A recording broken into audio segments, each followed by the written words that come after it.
Hello everyone, welcome to all on matrix classes. आज जो अपन topic discuss करने वाले हैं वो है काउंटर्स। काउंटर्स का मतलब क्या होता है बेटा? Counters which is use to count the pulses, जिसका काम क्या है? पल्सेस को क्या करना? काउंट करना। तो अपन काउंटर्स में ये सब चीज़ें डिस्कस करेंगे कि कहाँ पर पल्सेस को किस तरीके से काउंट किया जाता है। It is use to count number of clock pulses of the circuit. इसका काम क्या है? नंबर ऑफ क्लॉक पल्स को सर्किट में काम में लेना। ये एक बेसिकली एक डिजिटल सर्किट है जो काउंट करता है प्रेस्क्राइब सीक्वेंस को, किसकी? स्टेट्स की। स्टेट के अंदर जो भी सीक्वेंस होती है उसको काउंट करने के काम आता है अपॉन द एप्लीकेशन ऑफ किसके साथ? इनपुट पल्सेस के साथ। इनपुट पल्सेस को आप क्या कहते हो? काउंट पल्स कहते हो, और इसको ओरिजिनेट करते हो किसी भी एक्सटर्नल सोर्स के साथ। इन काउंटर जो भी सीक्वेंस ऑफ स्टेट्स होती है may no follow a binary count. वो किसको फॉलो करता है? एक बाइनरी काउंट को फॉलो करता है। या तो सिक्वेंशली करता है या फिर रैंडम करता है। किसी भी तरीके से उसका काम क्या है? किसी भी सीक्वेंस ऑफ स्टेट को फॉलो करना। इसीलिए it produce a specified output pattern sequence. इसका काम क्या है? पैटर्न सीक्वेंस को बताना। और इसी पैटर्न को आप क्या कहते हो? जनरेटर कहा जाता है, नॉन पैटर्न कहते हैं, और वो एक तरीके का जनरेटर है। दो टाइप के आपके पास काउंटर्स होते हैं, एक असिंक्रोनस और एक क्या? सिंक्रोनस। असिंक्रोनस की बात करूं तो असिंक्रोनस नोन एज सीरियल और रिपल काउंटर कहलाते हैं। बिल्कुल सिंपल और स्ट्रेट फॉरवर्ड इन ऑपरेशन होते हैं, बिल्कुल आसानी से जो काम करते हैं। असिंक्रोनस मतलब अ से ही पता लग रहा है बच्चों। अ मतलब एक, सिर्फ पहले वाले को ही क्लॉक पल्स दी जाती है, बाकी सबको क्लॉक पल्स नहीं दी जाती, वो उसके पहले वालों से चलते हैं। जैसे मैं बोलूँ कि मेरे पास 4 फ्लिप फ्लॉप्स हैं, उन 4 फ्लिप फ्लॉप में से पहले वाले को क्लॉक पल्स दे दी और बाकी के सारे उस सिंगल वाले से चलेंगे। ठीक है, पहले वाला दूसरे वाले को चलाएगा, दूसरा वाला फिर तीसरे वाले को चलाएगा, तीसरा वाला फिर चौथे वाले को चलाएगा। तो इसी वजह से इसके अंदर जो स्पीड होती है वो बहुत कम होती है, क्योंकि अगर पहला वाला दूसरे वाले को देगा तो स्पीड के अंदर वेरिएशंस आ जाएंगे। तो इस वजह से इसकी स्पीड कम होती है। एरर्स बहुत सारे होते हैं, एरर्स को यहाँ पर बोला जाता है ग्लिचेज। इसके अंदर बहुत ज़्यादा होती है, एरर बहुत ज़्यादा होती है। क्यों? क्योंकि अगर पहला धीरे चलेगा तो ऑब्वियस वाले दूसरे को और धीरे चलाएगा, तीसरे वाले को और धीरे चलाएगा, और सबको अगर इंडिविजुअल क्लॉक पल्स दे दी जाए तो सब अपने अपने क्लॉक पल्स के साथ नॉर्मल तरीके से चल सकते हैं। ठीक है, तो यही हमारे असिंक्रोनस काउंटर्स के अंदर काम है। Asynchronous counter each flip flop except the first one is triggered by previous. हर फ्लिप फ्लॉप पहले वाले को छोड़ करके उसके पहले वाले से चलता है, यानी सिर्फ पहले वाले को ही क्लॉक पल्स दे रहे हैं। दूसरे शब्दों में बोले तो clock pulse can be applied to only first flip flop. जो भी इनपुट होता है क्लॉक पल्स का, इनपुट जो भी होगा क्लॉक पल्स का of the other flip flop are the output of the preceding flip flop, वो पहले वाले का आउटपुट कहलाएगा। इसके अंदर कुछ स्पीड लिमिटेशंस भी होती है, इसीलिए since only the first flip flop is directly connect होता है किसके साथ? क्लॉक पल्स के साथ, क्लॉक सिग्नल के साथ। But other flip flop respond after some delay. But अगले वाले जो होते हैं वो उसके डिले की कुछ डिले के बाद रेस्पॉन्ड करेंगे। ऑब्वियसली बात है, समझ वाली बात है। तो कि अगर पहले वाला अगर काम करेगा तभी तो दूसरा वाला करेगा, तो पहले वाले का पहले आउटपुट आने का दूसरा वाला क्या करेगा? इंतज़ार करेगा। इसीलिए स्पीड जो होती है असिंक्रोनस की वो कम होती है। ट्रिगरिंग जो होती है फ्लिप फ्लॉप की वो रिपल फैशन में होती है, इसलिए इसको रिपल काउंटर भी कहते हैं। अनडिजायर्ड आउटपुट होता है अनडिजायर्ड इंस्टेंट पर, कभी भी किसी भी तरीके का आउटपुट आ सकता है, कुछ कंफर्म नहीं है, इसलिए इसको ग्लिचेस कहते हैं। में अकर इन असिंक्रोनस काउंटर जो भी सेटलिंग टाइम होता है असिंक्रोनस का, वो सम होता है सारे फ्लिप फ्लॉप के सेटलिंग टाइम का। मतलब पहले का सेटलिंग टाइम, फिर दूसरे का सेटलिंग टाइम, फिर तीसरे का सेटलिंग टाइम, इन सब का जोड़ करके टोटल सेटलिंग टाइम पता चलता है। ठीक है, और दूसरा होता है बेटा आपका सिंक्रोनस काउंटर। सिंक्रोनस काउंटर्स क्या होते हैं? जो बिल्कुल सिंपल होते हैं, कंस्ट्रक्शन एंड ऑपरेशन भी अच्छा होता है, बट स्लो इन स्पीड। जो भी आपके असिंक्रोनस थे वो सिंपल थे, पर उनकी स्पीड क्या थी? स्लो थी, है ना। अब उसकी स्पीड को बढ़ाने के लिए जिस इसकी ज़रूरत पड़ी वो सिंक्रोनस काउंटर हुआ, जिसके अंदर बहुत ज़्यादा नंबर में बिट्स थे कंस्ट्रक्ट में। टाइम डिले जो था वो एक डिज़ायर्ड परफॉर्मेंस पे बहुत ज़्यादा था। इसने अवॉइड किया constructing a counters in which all the flip flop are triggered simultaneously. सारे फ्लिप फ्लॉप को एक साथ ही ट्रिगर कर दिया बाय सेम क्लॉक पल्स, एक ही क्लॉक पल्स के साथ। इसलिए स्पीड जो थी इसकी वो मोर देन थी असिंक्रोनस के रेस्पेक्ट में। There is no problem of glitches, कोई प्रॉब्लम भी नहीं थी किसकी? ग्लिचेस की। मतलब कोई अनडिजायर्ड इंस्टेंट पर अनडिजायर्ड आउटपुट नहीं आ रहा था, एक जैसा ही आउटपुट उसके अंदर डेवलप किया जा रहा था। देखना, ठीक है। अब इन दोनों में डिफरेंस देख लो क्या क्या होता है। सिंपल जो अभी बोला गया वो सारा सिंपल एंड स्ट्रेट, इसलिए थोड़ा कॉम्प्लेक्स होता है। स्पीड कम होती है, इसमें स्पीड ज़्यादा होती है। Flip flop is triggered by previous flip flop is triggered bye clock pulse. Glitches occur होते हैं, इसमें कोई ग्लिचेज नहीं होते। सेटलिंग टाइम ज़्यादा होता है, इसमें सेटलिंग टाइम क्या होता है? कम होता है। ठीक है। तो इस हिसाब से आपके अलग अलग चीज़ें डेवलप की जाती हैं। अब असिंक्रोनस काउंटर का दूसरा नाम है क्या, रिपल काउंटर कहते हैं। क्या कहते हैं इसको, रिपल काउंटर कहते हैं। देख लो बेटा, सिर्फ पहले वाले को क्लॉक दी, बाकी दूसरा वाला इसके आउटपुट से चल रहा है, तीसरा वाला इसके आउटपुट से चल रहा है, चौथा वाला उसके पहले वाले आउटपुट से चल रहा है। तो मतलब उनको क्लॉक पल्स कहाँ से मिल रही है, प्रीवियस वालों से मिल रही है। तो asynchronous counter is simple in operation होते हैं, ईजी टू डिज़ाइन किए जाते हैं, है ना। इन सिंपल काउंटर्स, ठीक है। तो ये बात समझ में आई गई होगी सबको कि कैसे क्लॉक पल्स आगे वालों को दी जाती है। तो रिपल काउंटर आपके अंदर जो क्लॉक इनपुट होता है बेटा हर फ्लिप फ्लॉप का, उसके अंदर आउटपुट प्रीवियस वाले से जाती है। यानी क्लॉक पल्स सिर्फ एक्सटर्नल सोर्स को ही दी जाती है, फर्स्ट वाले को ही, बाकी सब उसके अकॉर्डिंग उसके पहले वालों से चलते हैं। ये बी वाला ए से चलेगा, सी वाला बी से चलेगा और डी वाला सी से चलता है, ठीक है। अब बेटे बाइनरी रिपल काउंटर्स जो होते हैं इसके अंदर कुछ सीरीज ऑफ कनेक्शंस होते हैं कॉम्प्लीमेंट्री फ्लिप फ्लॉप्स के। अगर इनपुट जे और के 1 है और टी बी 1 है, देखो जे और के 1 है और टी बी आपका कितना है, 1 है, ठीक है। इन the J K and T flip flop respectively along with the clock input are applied, जो भी आपने क्लॉक इनपुट अप्लाई करी, जो भी आउटपुट होगा इन फ्लिप फ्लॉप का वो चेंज होगा 0 से 1 में और 1 से 0। तो बेटा कोई भी आउटपुट बदलता है उसमें कोई ना कोई समय लगता है, तो वो समय यहाँ पर देखा जाता है। इट इज़ अज्यूम डैट, इस फिगर के अकॉर्डिंग जो दे रखा है, इस फिगर के अकॉर्डिंग आपको क्या दिखा, असिंक्रोनस काउंटर दिखा।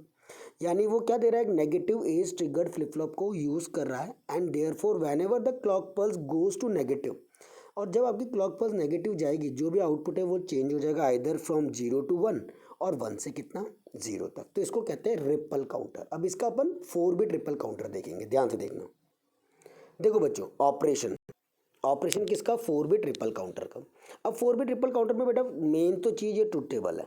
इस ट्रुथ टेबल को बनाना वही 0 से 15 तक की गिनती लिखना, 08421 कोड को यूज़ करके 0000 0001 0010 0011 0100, इस तरीके से पूरी 15 तक लिख लोगे, जानते ही लिखना, शुरू से अपन अभी तक यही करते हुए आए हैं।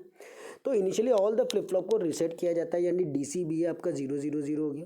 Now when the negative clock pulse arrives at the clock input, जब नेगेटिव पल्स क्लॉक पल्स अपन अराइव करते हैं input of the first flip flop पर, its output that is A will change from 0 to 1, A आपका 0 से 1 में change होगा। Flip flop B will not change its state, वो अपनी स्टेट को नहीं बदलेगा क्योंकि output A is going from 0 to 1 and it is connected to the clock input of B flip flop, ठीक है, क्लॉक पे लग रहा है।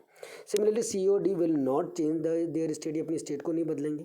Then the C out sequence will be 0001। Now फिर अनादर पल्स आएगी जिसके अंदर वापस से वही पल्स चेंज हो जाएगा from 1 to 0। Since A is connected to a connected a clock input of B के साथ and it is going from 1 to 0, hence B will change from 0 to 1, B आपका 0 से 1 में चेंज हो जाएगा। But C and D will remain unchanged, C and D अभी भी क्या है, अनचेंज्ड है। This means all the flip flop will change their state, ये सब अपनी स्टेट को बदल रहे हैं 1 by 1 at a time in rapid succession आगे आने वाली चीज़ों में। एंड द सिग्नल प्रोपेगेट करता है थ्रू द काउंटर, काउंटर में इन द रिपल फैशन की फॉर्मेट, इसीलिए इसको क्या कहा जाता है, रिपल काउंटर कहते हैं। अब बेटा इसकी पल्स बनेगी इस ए के रेस्पेक्ट में, ए में देखो ऑल्टरनेट आ रहा है 0 1 0 1 0 1, बी में 2 0 फिर 2 1, फिर 3, सी के अंदर 4 0 फिर 4 1 फिर 4 0 फिर 4 1 और डी में 8 0 8 1। अब इसका मैं वो बनाऊंगा क्लॉक पल्स वाला, देखना किस तरीके का फिगर बनता है। देखो ये इस तरीके का फिगर बनेगा। ए के अंदर क्या आ रहा है, ऑल्टरनेट प्लस माइनस आ रहे थे, तो ए के अंदर ऑल्टरनेट प्लस माइनस आएंगे 0 फिर 1 फिर 0 फिर 1 ऐसे। बी में 2 0 फिर 2 1 फिर 2 0 फिर 2 1 फिर 2 0 फिर 2 1, ये पहले वाला तो स्टैंडर्ड क्लॉक है, वो तो 0 1 0 1 में एज ट्रिगर के अकॉर्डिंग होती ही है। और सी में 4 0 फिर 4 1 फिर 4 0 फिर 4 1 ऐसे। डी में 8 0 फिर 8 1। इस हिसाब से आपका ये पूरा का पूरा एनोशन, पूरा का पूरा बिट डायग्राम बन जाता है, जिसको क्या कहते हो आप, इनपुट ट्रिगरिंग डायग्राम कहते हैं, ठीक है। हाँ, now the next one synchronous counter. अब अगला आता है सिंक्रोनस काउंटर। सिंक्रोनस काउंटर के अंदर बेटा 2 तरीके के काउंटर्स होते हैं, एक मॉड 3 और एक मॉड 10 काउंटर कहलाता है। असिंक्रोनस काउंटर के अंदर कुछ प्रॉब्लम्स थी प्रोपेगेशन डिले की, क्योंकि ऑब्वियसली बात है एक को क्लॉक दे रहे थे तो कोई ना कोई डिले हो रहा था, है ना। तो ripple counter do not change state simultaneously in synchronous of the clock pulse के साथ change, it can be overcome bye, इसको कम किया किसने, सिंक्रोनस काउंटर में और पैरेलल काउंटर में, जहाँ पर जितने भी फ्लिप फ्लॉप थे उन सबको ट्रिगर कर दिया गया एक ही क्लॉक पल्स के साथ, एक बार में एक ही क्लॉक पल्स दे दी गई, ठीक है। डिज़ाइन कैसी होगी इसकी सिंक्रोनस काउंटर की, सबसे पहले आता है मॉड 10 का, मॉड 3 काउंटर सॉरी, ए में बी आएगा, बी में सी आएगा, सी में फिर ए आएगा, इस हिसाब से इसकी पूरी सीक्वेंस चलती है। यही पूछे जाते हैं एग्जामिनेशन में भी कि मॉड 3 काउंटर क्या होता है, डिज़ाइन कहते हैं इसको सिंक्रोनस काउंटर की, और यही चीज़ डिकेड भी कहलाते हैं। देखना बेटा, अब मैंने क्या बताया, ए के अंदर क्या आएगा, बी आएगा, और बी के अंदर क्या आएगा, सी आएगा, और सी के अंदर वापस से क्या आएगा, ए आएगा। तो इस हिसाब से आपकी क्या बनेगी, टेबल तैयार होगी अभी, है ना। देखो